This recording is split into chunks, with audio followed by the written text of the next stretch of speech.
Hello, weebs and emotionally traumatized rom-com enthusiasts. Welcome back to the channel where we turn pain into content. Today we're going to be talking about an emotional roller coaster known as the Quintessential Quintuplets, and more specifically the "Wait, he picked who?" ending that made me want to eat my Crunchyroll subscription. Futaro made a choice, and it was kind of the wrong one.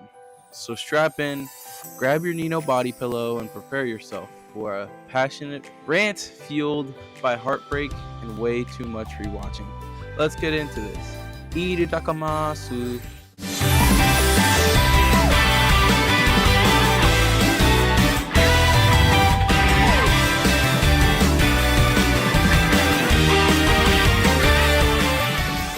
Okay, let's set the stage. 5 identical sisters, one broke tutor with the emotional range of dry toast, and a love story wrapped in mystery. At first glance, it sounds like your average harem anime, right? Wrong. Quintessential's quintuplets made out swinging with real stakes, layered character arcs, and actual emotional depth. It wasn't just about fan service, it was about family self-worth and finding love through chaos. Each sister was unique. Miku, the soft-spoken history nerd who made awkward adorable. Nino, the fiery tsundere with the best glow-up in rom-com history. Ichika, the older sister with aspirations and, well, questionable ethics. Yotsuba, the Genki girl with way too much emotional baggage. Itsuki, the redhead who likes food. Like a lot. So here's how it went down. After 2 seasons of subtle tension, emotional revelations, and enough fake outs to make Scooby-Doo look straightforward, we get the big moment, the wedding reveal. And who does Futaro pick? Yotsuba. Yes, the motivational speaker with main character energy, different anime entirely. Now let's be fair, Yotsuba isn't a bad character. She's reliable, smart, grounded, but romance-wise, she had as much chemistry with Futaro as a loaf of white bread. She's the exposition fairy, not the love interest. This isn't even about shipping wars anymore. This is about logic, people. The emotional groundwork simply just wasn't there. Their most iconic scene together was, arguing about test stores in season 1 and 2, laying on laps. Wow, I'm swooning already. Felt like the writers panicked at the last second and went, okay, which one has the least romantic development? Her. Let's make it her. Let's have a moment of silence for the real best girls. Miku had an emotional arc about believing in herself. The girl went from "I'm not good enough" to "I will bake my way into this man's heart" like it was Shuku no Sama crossover. She even got the classic quiet girl trying her best arc. We rooted for her, we felt for her, and she got friend zoned so hard she probably has a poster card. Ichika, while controversial, was at least fighting for love. She did get some shady fake out schemes, but you know what? Sometimes you gotta channel your inner villain for love. I'm not saying it was right, but I'm just saying it was interesting.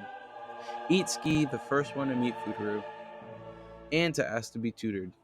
Without her, anyway, this show wouldn't have happened. And then there's Nino, my queen, my icon, my short-haired redemption goddess. Nino started off slow, like literally she tried to kill Futaro, but then she evolved. She took the L when she realized her hatred was misdirected, apologized, and then fought for Futaro with raw honesty. Nino confessed not once, but twice. Straight up said, "I like you, deal with it."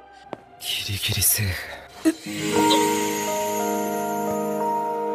やっぱ恋は攻めてこそよね。 If that's not courage, I don't know what is. She should have been endgame. Period. End of sentence. Roll credits.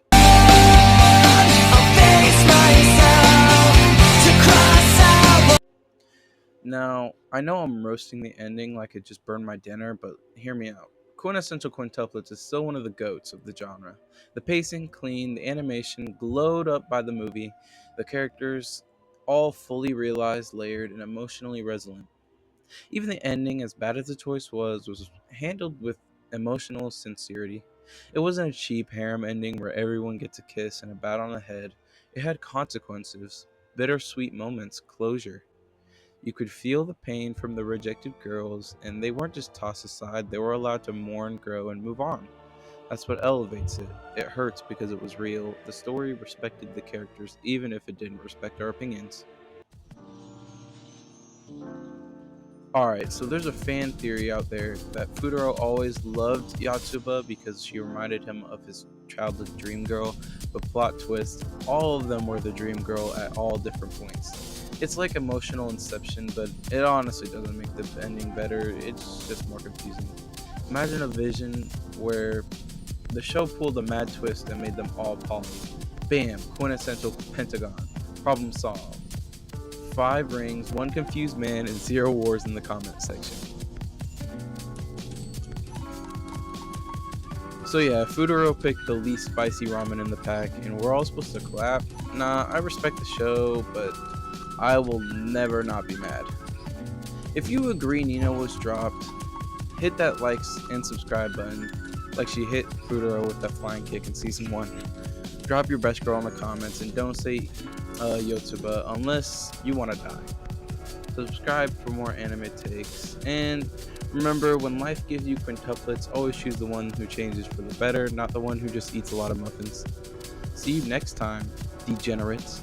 Stay blessed, stay biased, and stay believing in Nino supremacy.